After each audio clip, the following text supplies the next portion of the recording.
look at this amazing like coalescence of all of this foundation building that our kupuna have been doing since time immemorial, but have been really kupa'a for.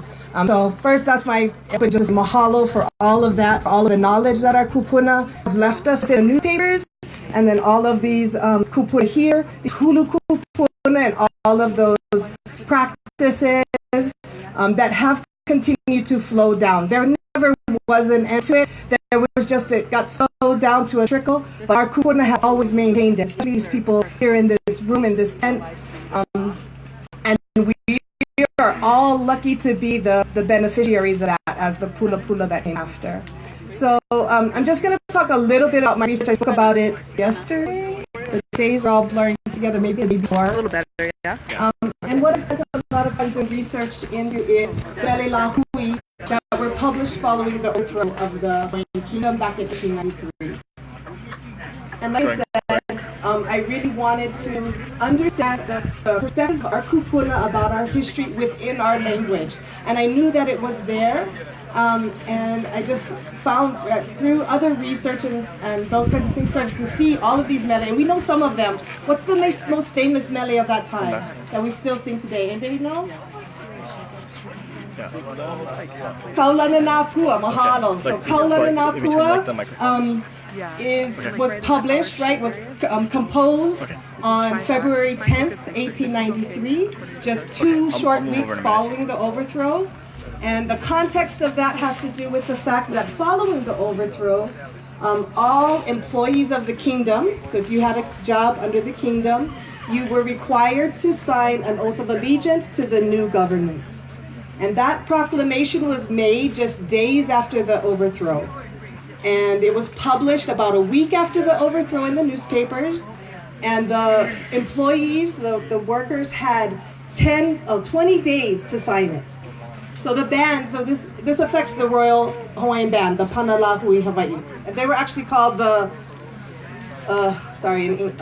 there's a lot of different names. So they get called the Pu'uhuluhulu Hawaii. And then following that, they have a couple of other names. So this is the Royal Hawaiian Band that was founded under Kalakaua. They're employees of the kingdom, and they decide that they are not going to sign this oath of allegiance.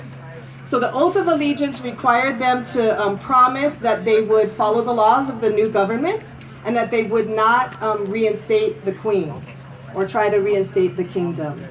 So the band members, before the deadline, they were still playing, they still had concerts scheduled. So on January, I think it's January 28th or 29th. Sorry, I've got a PowerPoint with all this really information, but we're trying to just talk story. It won't download or anything either, so I can't really check the dates. But right there at the end of the month, they play a concert at Queen Emma Square. And Henry Berger is the band leader. And after they're done playing and they're backstage, and he tells all of them that they have to sign it right now. Even though like they're supposed to have 10 more days. But he requires them to sign it that evening, and they refuse, and he makes, this is some of the news research actually I've been doing. He makes them turn in their uniforms and their instruments that night. And they leave, and it's announced the announcements in the newspaper are like just little bitty lines. And remember, this is all just like this. Like you can kind of see it in action. Just like we're reacting every day and trying to figure out what we're doing. Imagine back then, they don't have phones. They have newspapers. That's about the way that they can communicate across island and to community is through the newspaper. But they're also trying to figure this out on a day-by-day basis, what we're doing, where we're going, how are we responding to this. And so these band members have to turn in their equipment. It's very small little announcements in the newspaper that they've been released from their jobs because they've declined to sign the oath of allegiance. And a few days later, they're walking through Honolulu, and they're passing the home of Ellen Kekoa o Hiwaikalani Prendergast. And her mother was a lady-in-waiting to the queen, and so she has a li'i, he mo'oku au hawa li'i no kona, an ike oia, ina mea na lala o kapana ka aloha na lako I kona hale. Pe ahili māku oia, hele mai lako kama ilio me ia vehe vehe lako I ka mo'olelo. Kuka kama ilio lako, lilo kela I mea e uluai ke ia mana'o I loko o ke ko'a o Hawaii kalani. A haku oia I ke ia mele kaulana. This inspires her to write this song. When it's first published in the newspaper, this song that we know as Kaulana Napua or Mele ai Pohaku, it's first published in the newspaper on February 20th, 1893. And she dates it and she locates it at being composed at her home, which was called Pu'uhuluhulu University, right there in Honolulu. Kind of close to, if you know where Washington Intermediate School is, that's in Honolulu, Kalamayo. So it's published within a short period of time. And so when I looked at the research, right, that's our it's most famous until today. It's been recorded 50 plus times. You know, we all know it's played at every family party and all of these kinds of things.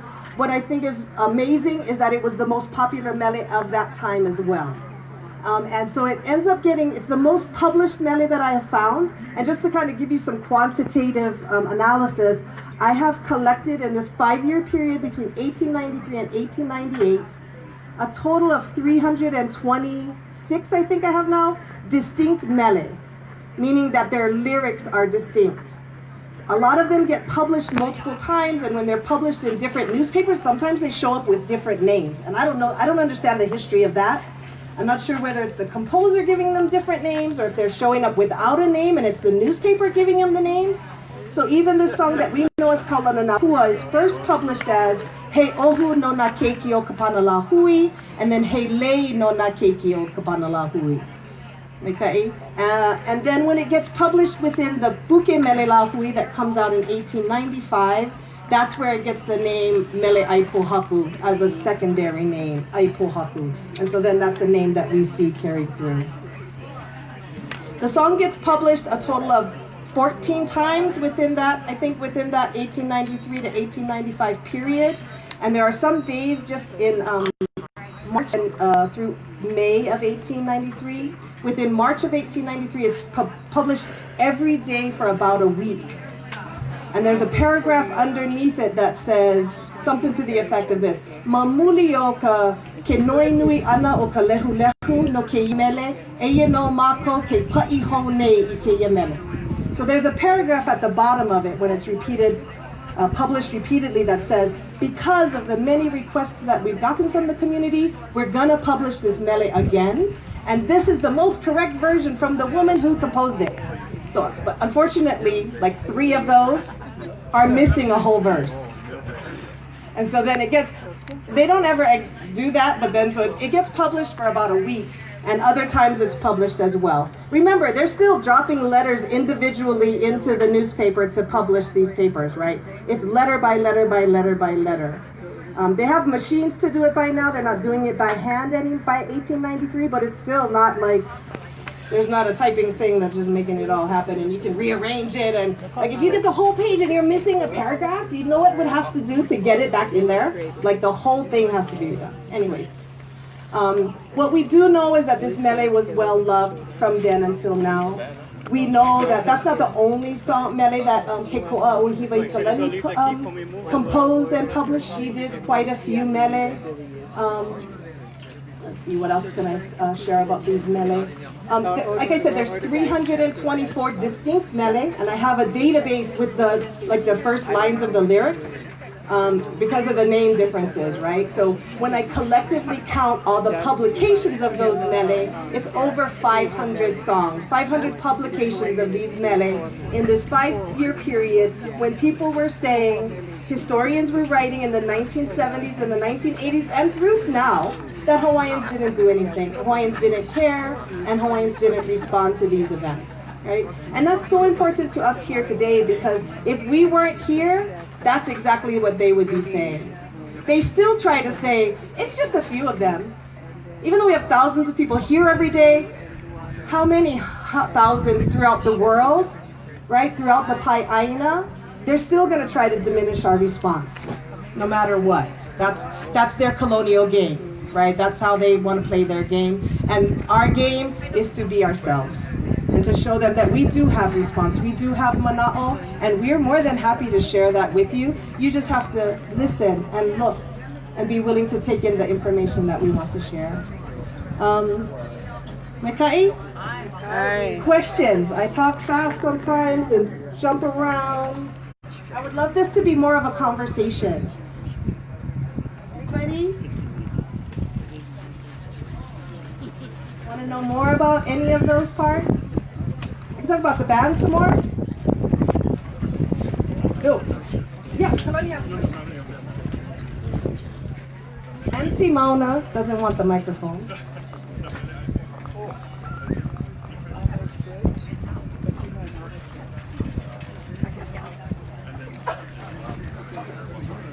Okay.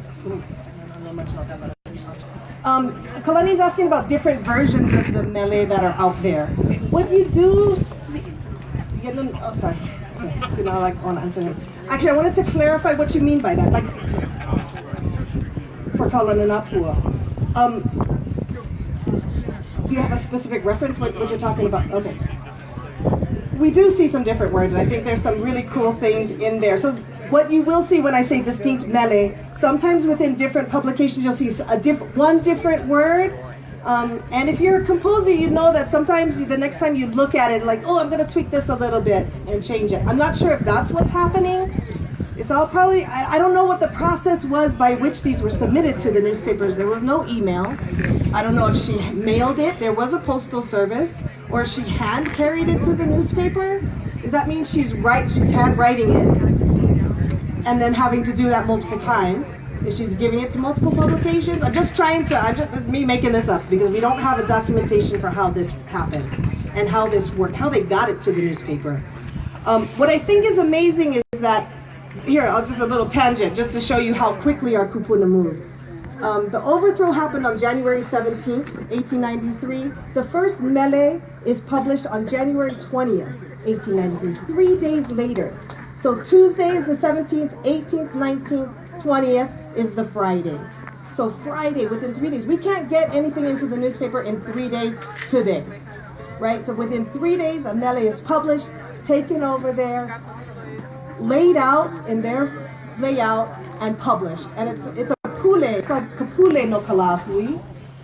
And it's very Christian. Hey, Jehovah, Sabaota. There's, I think Adam and Eve are referenced, Pelehama, and, sorry, Alevahe, Po'omama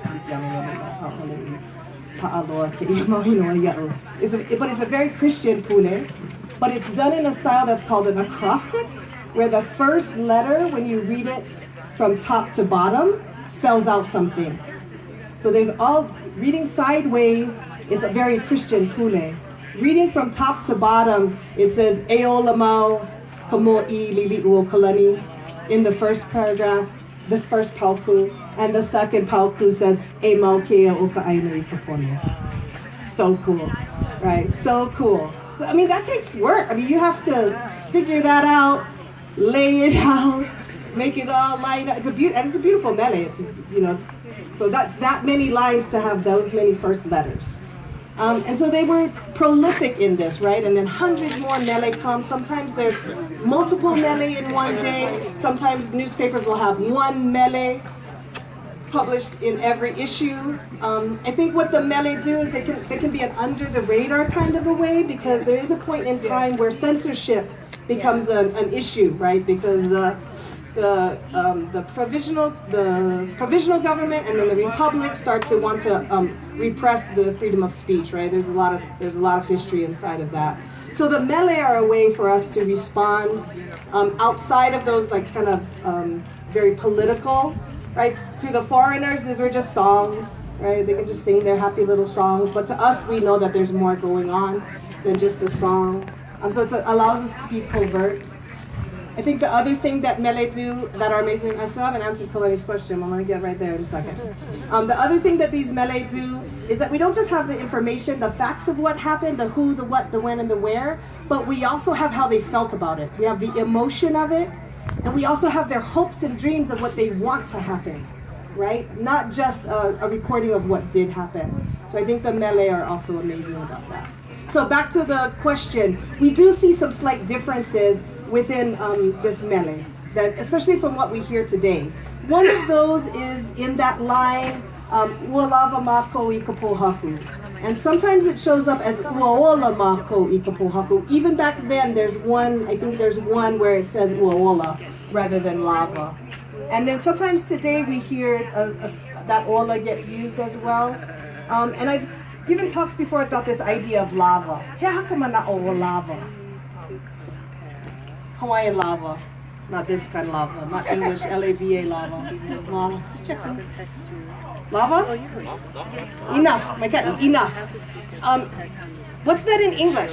Is that enough? Is it really enough, or is it not quite enough? So I would say in English, it's not quite, it's not too much, right? In this society, we need more than just enough. This idea, this culture of sufficiency is what our kupuna lived, right? Not a culture of excess.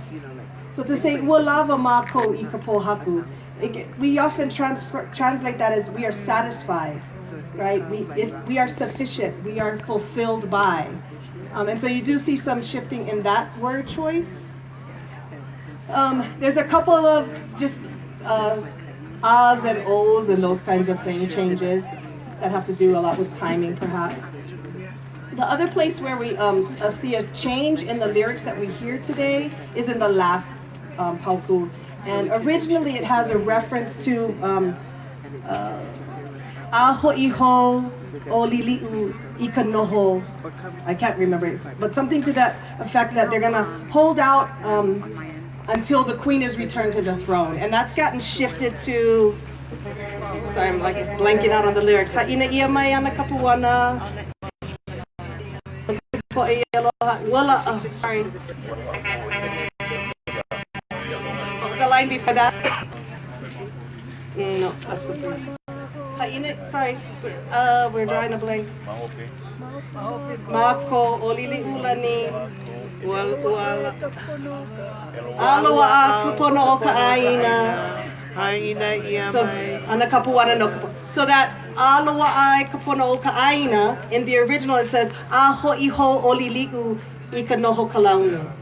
Yeah. Yes. So it says until the queen returns to the throne, rather than until we get our pono back. So that aloha ai kapono is a pretty modern reference. I don't think it shows up in any of the originals. It's sorry, Kalamai. It's been a while since I've gone and looked at all 15 versions. This was he does teach us that line. This talk was aired about an hour ago, so that's the version you're getting right now. Is that good? Can I answer that question?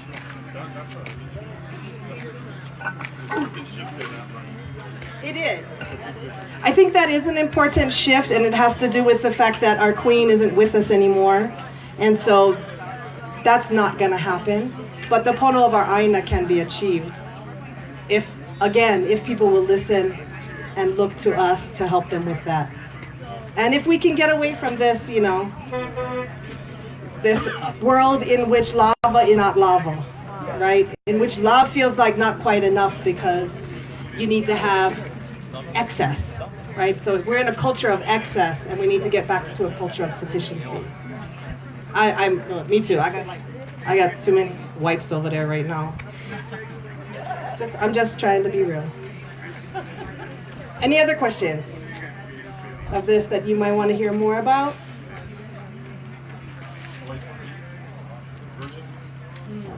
Sorry, outside of my field of expertise, I haven't looked at it enough. I could talk a little bit about national anthems, though. I could give you a bit brief. What I do know about and kind of which ties into the term Mele Hui and where that comes from, because we didn't have a need for a Mele Hui, right? We all know what Lahui is. It's our nation. It's our people. I've actually did a chapter in my dissertation just to understand what the word Lahui means, because I want to understand how we defined it. It gets translated into English as the nation and the people. Right, this group of people, reference to us as human beings, but it's also got this political connotation to it, in which we as a nation, as a people, are a distinct thing. And our kupuna, we're starting to write about, maybe I have a bunch of articles from the 1860s, our kupuna writing articles. Kamakal did a lot of this, but writing articles in which they say, oh, ke ia la hui haole, peinei ka lako, hana peinei ko lako ano, po e piele, po e pi, po e au o ka Hawaii, ka la hui Hawaii, peinei ko kako ano, po e loko mai kai, po e aloha nui ke kahi, po e malama aina. We have articles, and they're like long descriptions of how these lahui behave differently and how their cultural values are different. And I try to pull that apart and try to understand the word lahui, and then how our behaviors differ from others. So in this period of the 1800s, we can see that our kupuna, in publishing articles like this, our kupuna are trying to understand their world, right, and how it's being impacted with the arrival of so many foreigners and such different cultural practices and ways of being. And they're articulating them. They are, like I said, there's not just one or two of these. There's quite a few references that I have. A stack of articles like this. And some articles that speak about cultural practice, and some articles that speak about economic practice, and some articles that speak about religious practices. How this pono kalikiano is not like a pono Hawaii. So I've also done research on what does pono mean for our people when we talk about it in Hawaiian. So we have this idea of lahui. It's always been a word that we've had. It has different kinds of references. The pele, I have some references where pele's, what we think of as pele's ohana, get referred to as the lahui pele. I have one. I don't have a lot. I have one like that. I have another reference that refers to the mahi, the palena, the e, and the palena that we think of as a genealogical connection as a lahui as well. Kalahui mahi, e, me palena. So wanting to look at that, right? So we start to see, we have this concept of lahui, and we start to see it applied and kind of discussed in the 1800s. The first time I've seen, because I certainly haven't looked at every mele published in the world, the first time I know of that mele lahui is put together is by Lili'u Okalani herself. In 1865, she is requested by Kamehameha V to create a national anthem. It's called a national anthem when they refer to it in English, but when she composes it, she titles it He Mele Lahui. She doesn't call it Ke Mele Lahui, she calls it He Mele Lahui, right? Just a Mele Lahui, one of many potentially. We know that was sung by the Kauaiaha'o church, but I don't know, and I haven't been able to find too much information on how extensively it was used as a national anthem during that period. Because then when Kalakaua becomes king shortly thereafter, so 1871, 5 years later, he composes Hawaii Pono'i, and I haven't looked at that mele. It's in my research, but I haven't studied extensively the different versions that might exist on that. So I don't have much more to say there. Other than that, I don't see this reference to mele lahui until 1893, when we see this huge proliferation of them that start to come out. And so when I first started doing this research, I called them, I think I started thinking about them as mele ku'e, right, these resistance songs. But then after a while, right, while I was still doing my master's work on this, it's like, it becomes problematic because they're not all about ku'eing something. And so then I was calling them mele kupa'a and mele ku'e and mele aloha aina. And then after a while, by the time I finished it, I was called, my master's is called He Puke Mele Lahui, following the Queen's example, right? Using that He Puke Mele Lahui, Mele Kupa'a, Mele Aloha Aina, Mele Ku'e, something like that. Okay. Other thoughts, questions, conversations? I would love for anybody to share their knowledge of these kinds of mele or anything like that, so it's more of a kako kind of a thing. Walava paha oko I ko'uleo.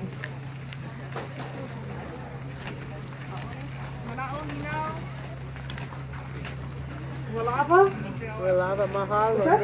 Yeah, Kalani has another one. I love it. On Navahi's grave, it has ku'u, what was it? Ku'u onehanawe.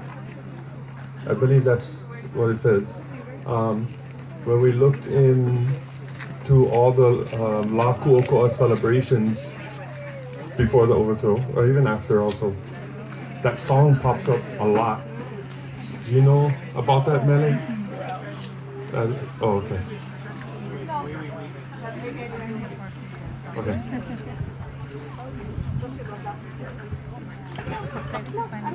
About that. Tell them something you said.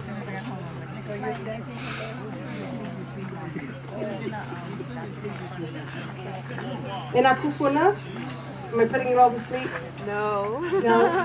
No him and Alpo? Sorry, poor Kenny coming in. It's all priority right there. No,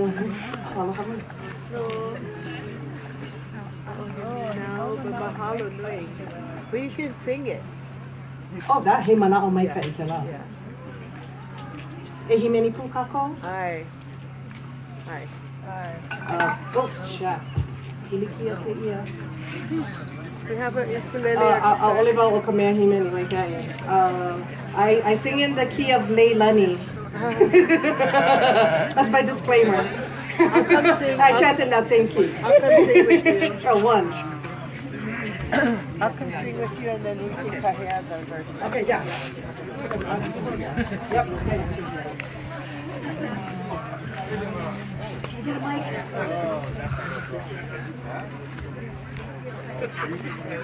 Liz.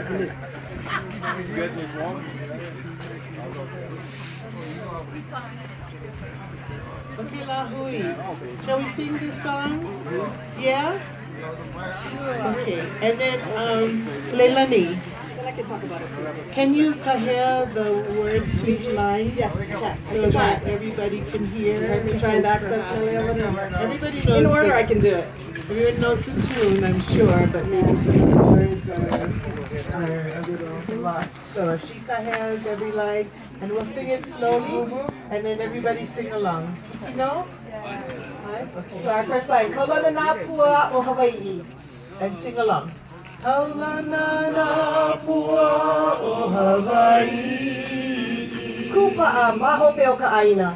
Kupa a mahope o ka Hiki mai ka elele o ka loko ino. Hiki mai ka elele o ka loko ino. Pala pala a nunu me ka Pala paka. pala a nunu me ka paka. Pane mai Hawaii nui o ke ame. Pane mai Hawaii moku o ke ame. Kokua mai na hono o Pi'ilani. Kokua mai There's no Y in it. That's right, Hiki go. mai ka ele... No. Kako o mai kauahi o mano. Kaupu me ke one o Kakuhi Hewa. Kaupu me ke one o kakuhi hewa. That's another lyric change.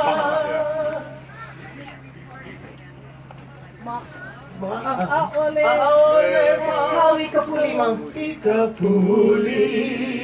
Maluna o ka pepa o ka enemi. Maluna o ka pepa o ka enemi. Ho'uhui aina ku ai hewa. Ho'uhui aina ku ai hewa. Ina pono sibila o ke kanaka. Ina pono sibila o ke kanaka. Aole mākou a e mina mina. Aole mākou a e mina mina.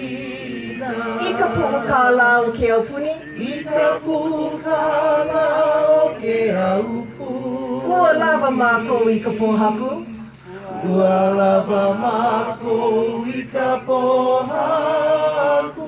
I ka ai kamaha o ka aina. I ka ai kamaha o ka aina. Mahope mākou o lili ulani. Mākou o lili ulani. Aloha ai ka pono o ka aina. Aloha ai ka pono o ka aina. Haina ia mai ana ka puana. Haina ia mai ana ka puana. No ka po e ia loha I ka aina. No ka po e ia loha I ka aina. Mahope Mahope mako oliliulani. Mahope mako oliliula. Aho iho I kanoho kalaunu. Aho iho I kanoho kalaunu. Haina ia mai ana kapuana. Haina ia mai ana kapuana. No kapoe I aloha I ka aina. No kapoe I aloha I ka aina.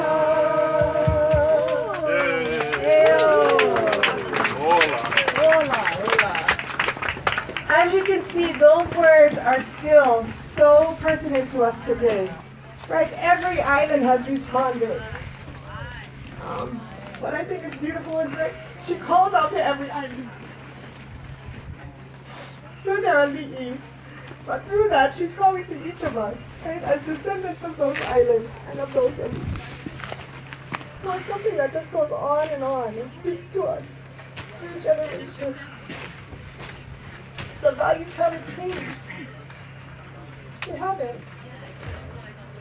From way back when, through that period of such colonial hardship, till today, we are still just grounded in our island, grounded in our connection to our aina, and then that grounds us in our connection to each other, to our whole cosmos, right?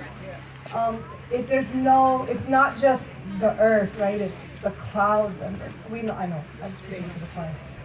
It's all of it. It's this entire connected being that we are so blessed to be a part of.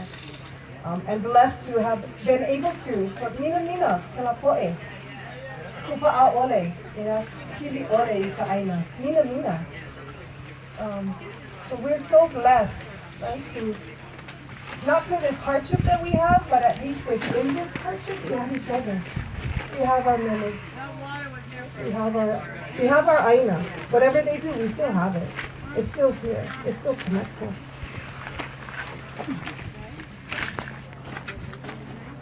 Okay. Well, mahalo. Hallelujah. Mahalo. Mahalo.